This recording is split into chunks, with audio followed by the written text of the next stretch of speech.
Hello, lovelies. Welcome to this episode of Lessons from the Universe with Jennifer Hall. I look forward to sharing my channeled message with you today, and if you love it, please remember to like, share, review, and subscribe. Have you ever blamed someone else for your own bullshit? Their tone for your reaction, their negligence for your addiction, their success for your failure or self-loathing? This, my loves, is your Cain and Abel moment. What did you, or what will you do with it? Will you learn and grow, or will you fight until you destroy the other? Destroy your brother, mother, sister, lover, yourself. The story of Cain and Abel is both metaphysical and allegorical. The story of these two brothers themselves, be it true historical or complete fiction and invention, can teach us something. The story itself, but also the metaphysics, and I would argue even more importantly, the metaphysics of the story can help unlock our path to awakening. Let's start with the story. There is this couple. Their names happen to be Adam and Eve, and they represent for us the human consciousness combined with the spiritual consciousness and its desire to create, right? So the couple gets pregnant, right? In the time before ultrasounds and other things like that. And they are going to give birth to their first child, and it is momentous. They are excited. In the story, you hear all about it. They celebrate and they cheer. And then the twin is born. The brother, who is referred to as very little other than the brother of Cain, comes as a surprise, it seems, because there is no fanfare, no excitement. Suddenly there are two. There are brothers. And Abel's name actually means shadow, right? In Hebrew, it is Hevel, if I'm pronouncing that correctly. And he is largely silent throughout this story. He is not celebrated. He's an afterthought. Interesting. This often happens with siblings themselves, right? The firstborn gets a big fanfare and the second does not.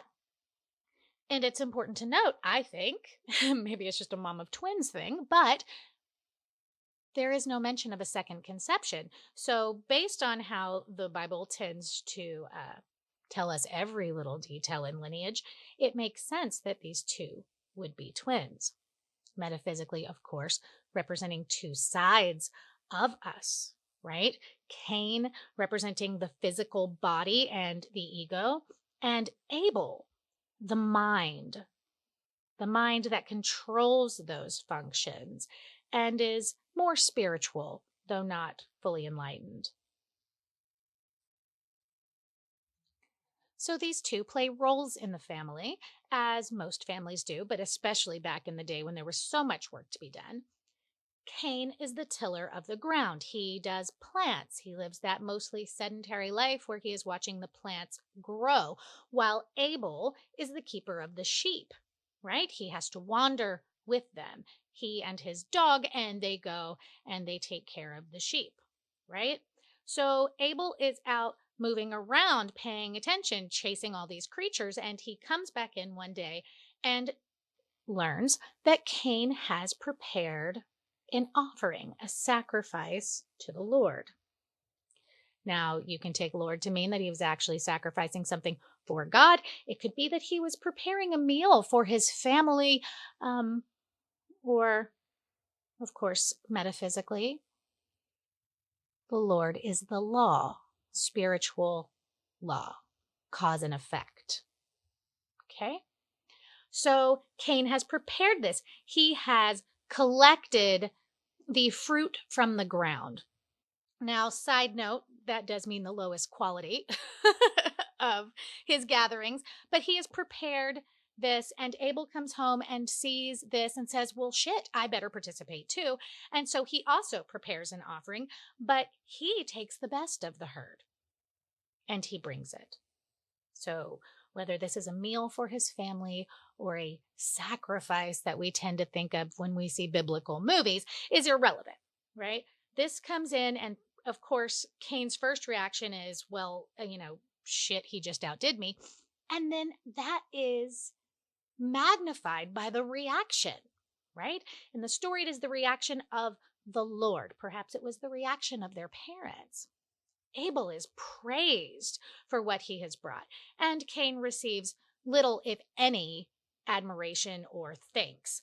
And Abel becomes quite elevated, while Cain becomes sad. He doesn't ask. He doesn't say, why is this bad reaction? It says in the story, his countenance fell. That means his face showed a reaction. Countenance is the face, right?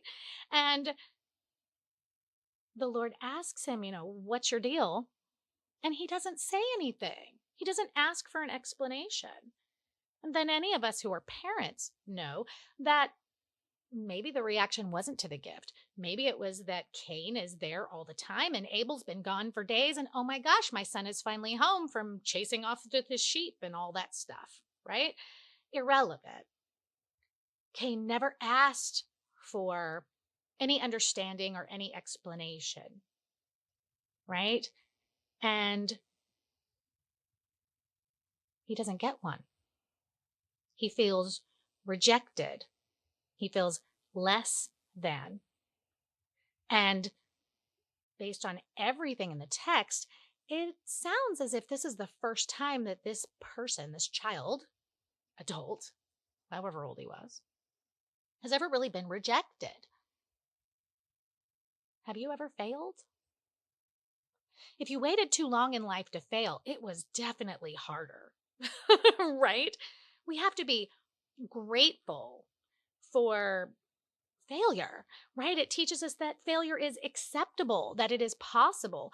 And of course, it takes on many layers. I mean, sometimes it's not full-on rejection. Sometimes it's not the loss of a job or something. Sometimes it is just quite simply that our best efforts have not been rewarded. And we are then required to validate the self. In that moment, had Cain been more spiritual in nature, he would have said, what do I learn and how do I grow? And what were my parents' intentions here? What were the intentions of the Lord? Was it to make me feel like shit, or was it to give Abel something he needed?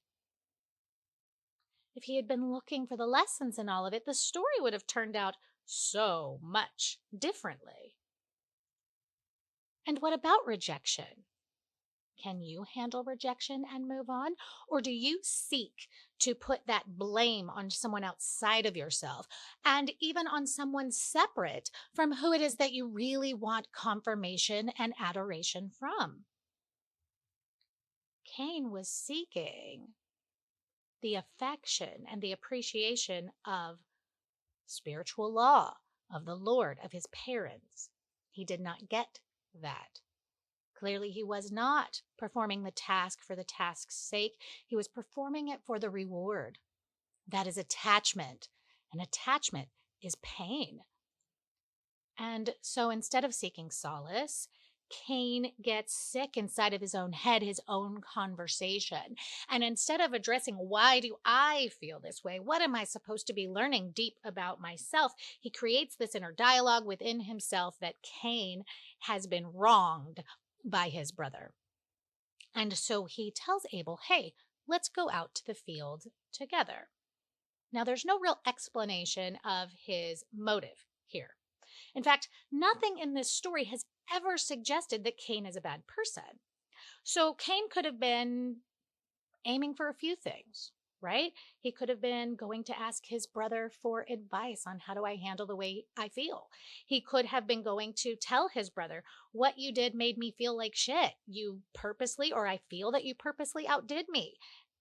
Maybe it was those things, or maybe it was premeditated. Now, based on later in the story, the shame that this man carried, I am going to just work with the assumption that he wasn't premeditating to kill his brother, right? The ego, represented by Cain, does not premeditate to kill the spark of spirit within us. It doesn't plan that. It happens, right? As we awaken, the human self sometimes freaks out and it just wants to fight back and it just wants to go back to caring about shit that doesn't matter. We can't really do that without killing that part of us that is spiritual in nature, that is attempting to awaken. And so in his frustration, Cain strikes Abel with a stone. Metaphysically, a stone is a piece of indwelling character. So here within this man, this human being, very physical and ego in his representation, he takes a piece of his character and he chunks it at his brother and it kills him. Perhaps he wasn't aiming to kill his brother. We don't know. Cain didn't sin with his gift that he brought, the gift of the fruit from the ground. But the self-loathing that he grew from his inability to self-validate, to reach out, it grew into something so gross that it allowed him to kill his brother. And in destroying the wanderer, the sheep herder, he himself became one.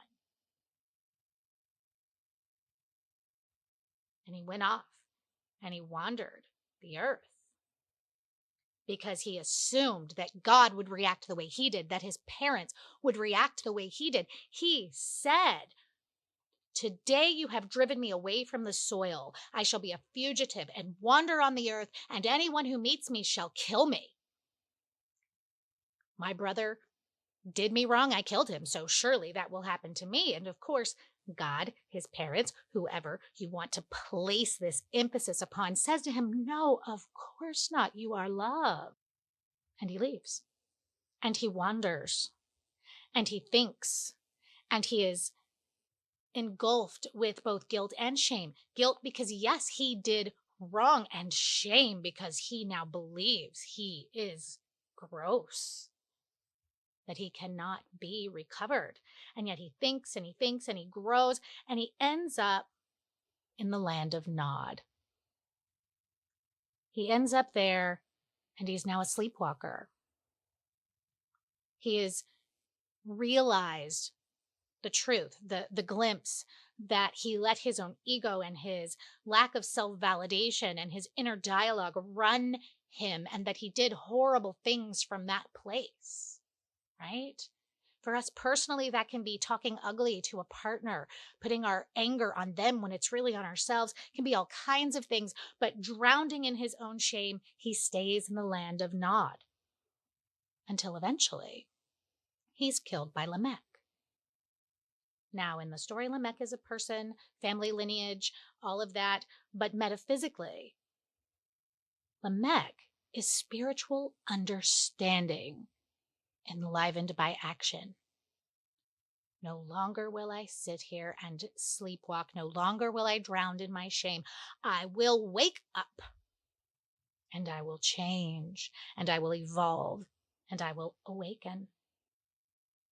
The story of Cain, literal or metaphorical or metaphysical, is a reminder of who we are at our basis, this flesh suit, this entity that our spirit exists within, who we are and what we can be, what we can become if we do not deal with our own bullshit and our own inner dialogue, if we do not return periodically to the Garden of Eden, to the place where we connect to our higher self, to what is true and what is real. You never hear Adam and Eve mourn, but eventually they do replace Abel with another son. His name is Seth. Seth replaces Abel. In the time that was normal, we need someone to herd the sheep, okay? As bad as it sounds, it's just a fact. But if Abel is the breath of awareness, right? If Abel is that thing that's just a little bit closer to spiritual that can help guide and control the animal nature that is human beings, Seth is the awakening spiritual activity, the part that is aware of human futility, the part that says fighting for human success, for human reward, for someone to say, oh, you're so good that you brought me the fruit off the ground. When we quit fighting for that and we start looking for validation and guidance and acceptance and love from our own higher self, our own inner being, this is what Seth represents. Yes, we must accept the potential of our own potential, the thing that can grow from our own shame and self-loathing, from our inner dialogue. We must recognize it and temper it with self-love so we don't kill the part that makes us whole. The budding spiritual awareness, the evolving spiritual awareness. If we allow our ego and our desire for being pet and appreciated and noticed and glorified, if we cannot get all of that from ourselves, we will crush the higher self and we will wander until we find our awareness again. This story represents real human relationships. It is an example of poor self-management. It is a lesson of what not to do, and yet a reminder that when we fall, we can recover. We may retreat to the land of Nod, but eventually we can come back to our awareness and our enlightenment, and we can awaken. Be patient with yourselves, beloved. Be patient with the contrast between your human needs and the very base human people who are here with very human needs and human concerns, right? Remember, some people came here just to be a husband and a father, a mother and a grandmother, just to overcome some human fality. But some of us came to awaken, to realize our divinity, the heightened sense of spiritual connection, awareness, and transformation that is waiting for us. Do not allow what others need and get to blind you. Their success is not your failure. Their blame is not your sentence. You get to decide what pervades within your mind. And we must never allow it to be shame, self-loathing, and poor inner dialogue. We must always return to the fact that this is life school. What do I learn and how do I grow? And how does that get me closer to the human being that I want to be? The positive potential, not the negative one that's holding the stone. When we allow human selfishness to crush the longings of the soul, we release our dominion over that ugliness. And life loses its pleasure, and we become like a machine with no fruit. Cain continued to till the soil, but there was no yield. The punishment was great, but he got a second chance. And he could have skipped the punishment altogether if he would have looked within in the first place.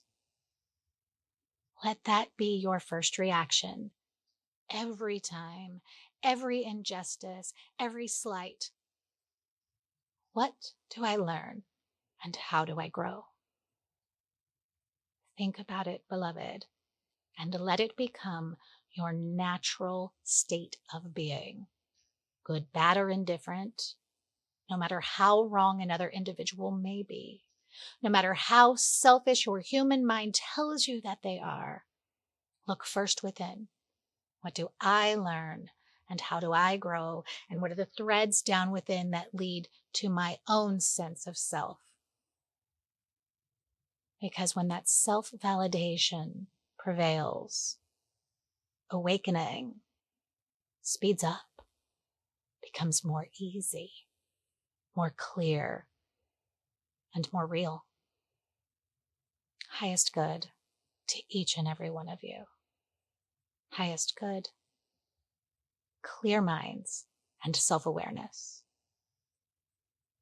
Until next time, beloved, namaste. Hi beauties, my name is Megan, and I couldn't pass up an opportunity to share who Jennifer Hall really is with all of you.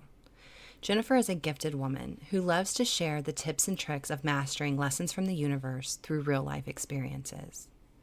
When I found Jennifer about 2 years ago, I did not know what to expect. My past conditioning had me fearing psychics and avoiding them, and that was something I overcame within my first conversation with Jennifer. She has no desire to control you or make decisions for you, but she will tell you what's best for your highest good, and it's up to you to do the work or not. It's very common for people to seek out a psychic to read the future, and sure, it's human nature to want to know what we don't know, to find the certainty in life. But what you actually get through Jennifer is so much deeper than knowing with certainty. It's really about how to grow through the uncertainty and embrace the power each of us hold deep within our own sovereignty and untapped gifts. Jennifer has helped me grow through many lessons in life. Relationship lessons with my husband of 15 years, my gifted and stubborn children, career lessons that involved overcoming complacency and dealing with difficult bosses, and of course, lessons for my spiritual growth and tapping into and embodying my own authenticity. Her podcast, Lessons from the Universe, is food for the soul. It is channeled wisdom, and it is personal wisdom that she picked up as she learned and grew into who she is today. Jennifer is well known and sought out. I have people from all over the world reaching out to me to provide a referral to her so that she can speak with them and they're able to meet her. This podcast makes it possible for people all over the world to receive her messages and receive the love that she pours into the collective. If you aren't a patron today, please consider becoming one and donating as much as $1 per month. If all of her beloved fans donated just $1, it would make an amazing impact on her offerings to the world. I meet with Jennifer monthly, and I'm also a patron because I believe so much in the lessons from the universe, and I have witnessed the beauty in learning and growing, the beauty in overcoming and smashing the many bubbles of conditioning that I succumbed to in my past. I have a new, more powerful story, and a big part of this story is embracing lessons from the universe. Your story will continue to change, and your donations will help many others change their stories across the globe, allowing the story of the collective to change for the best as well. If you love and live through the lessons from the universe as much as I do, like, share, and become a patron, and watch Lessons from the Universe take the rest of the world by surprise in the best ways possible. Sending light and love to all of you. Namaste. I want to thank each and every one of you for joining me today for this episode of Lessons from the Universe with Jennifer Hall. If you haven't already, come out and find me on social media, and if you're inspired by the podcast, please consider clicking that little green patron button at the top of the screen. Here, you can help keep us growing and flowing, and you can gain access to what I call Jen in real life. That is patron-only content. If you're wanting to learn more, I recently introduced educational sessions specifically to address people's questions that come up around the podcast. These are the only sessions available to new clients, and you can find details in the About section of my Facebook page. I want to send each of you light and love, clarity and wisdom, and know that whether you realize it or not, there's a little brunette with a podcast who's got your back. Until next time, beloved, namaste.